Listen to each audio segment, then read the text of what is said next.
দেশের জনগণকে দেয়া প্রতিশ্রুতি দলের নেতাকর্মীদের যথাযথভাবে পালন করার নির্দেশ দিয়েছেন বিএনপির ভারপ্রাপ্ত চেয়ারম্যান তারেক রহমান। এক প্রশিক্ষণ কর্মশালায় দলটির নেতাকর্মীদের তিনি এই নির্দেশনা দেন। বাংলাদেশকে অস্বীকার করলে বিএনপিকে অস্বীকার করতে পারবে। বিএনপি ঘোষিত ৩১ দফা নিয়ে কুষ্টিয়া, চুয়াডাঙ্গা, মাগুরা ও মেহেরপুরে আয়োজন করা হয় প্রশিক্ষণ কর্মশালার।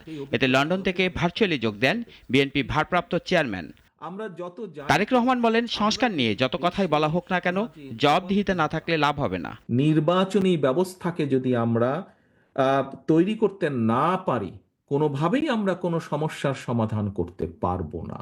অর্থাৎ একটি নির্দিষ্ট সময় পরে যত ঝড় তুফান বন্যা বৃষ্টি যাই হোক না কেন, নির্বাচন হতেই হবে, নির্বাচন হতে হবে, এর কোনো বিকল্প নেই। আগামীতে বিএনপিকে ক্ষমতায় নিতে দলের সবাইকে জনগণের আস্থা পূরণ করতে হবে।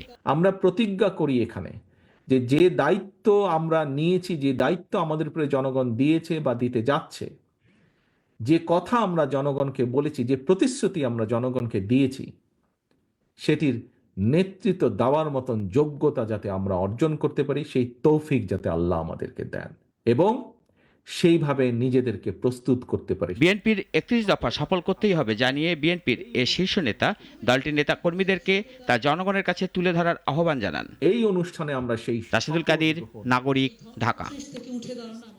কোটি কোটি মানুষের ভালোবাসায় ফ্রিজ, টিভি এবং এসিতে দেশের ১ নম্বর ব্র্যান্ড ওয়ালটন।